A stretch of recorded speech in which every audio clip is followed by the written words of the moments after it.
साहेब नमस्कार. नमस्कार. तुमचं पूर्ण पहिल्यांदा नाव आणि गावाचं नाव सांगा. नमस्कार, मी सागर पाटील ठुबे, गाव कानूर पठार, तालुका पारनेर, जिल्हा अहमद. तर या ठिकाणी आपलं वाटाण्याचं क्षेत्र किती आहे टोटल? जवळजवळ एक 1.5 ते पावणे 2 एकरचा आपला अच्छा. वाटाण्याचा प्लॉट. आता तुम्ही इकडच्या साईडला जे आहे ते कोणत्या कंपनीचं औषध मारलेलं आहे? इकडच्या बाजूला कोराजेनचा औषध. कॉरेजन. आणि आपण जो डेमो घेतला होता मौका नावाचा आपल्या कंपनीचा प्रोडक्ट, ते तिकडच्या साईडला मारलेले आहे मला वाटतं, मीच दिलेला आहे डेमो. हो बरोबर. तर तुम्हाला ह्या दोन्ही औषधांमध्ये काय म्हणजे फरक वगैरे कसा वाटतो, रिझल्ट वगैरे? फरक तर पाहायला गेलं तर खालच्या साईडला जे आपण मौका औषध मारलेले हा. आणि इकडच्या बाजूला कोराजेन मारलेले, हा बरोबर. त्याच्यात कोराजेनची आळी ही कंट्रोल मध्ये आलेली नाही. हा. फवारणी एकाच दिवशी हा, केली. किमान किती टक्के कंट्रोल मध्ये का कंट्रोल मध्येच नाहीये?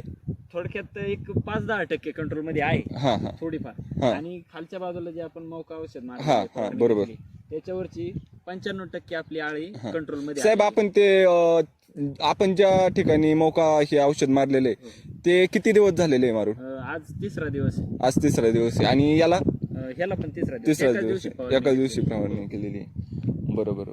तर तुम्ही शेतकऱ्यांना काय सांगू इच्छिता? सध्याची परिस्थिती पाहता औषधांचे बाजारभाव आणि त्यांची प्रतिकार क्षमता याच्यावरची हो, रिझल्ट ह्याच्यात तफावत असल्या कारणाने हा. आपण मौका या औषधाचा वापर करणे खूप गरजेचं आहे, असं माझं तरी मत आहे. बरोबर. आपल्याला आलेला रिझल्ट पाहता सर्व शेतकऱ्यांनी मौका ही औषधाचा वापर करावा ही नम्र विनंती. चालेल, ठीक आहे. धन्यवाद.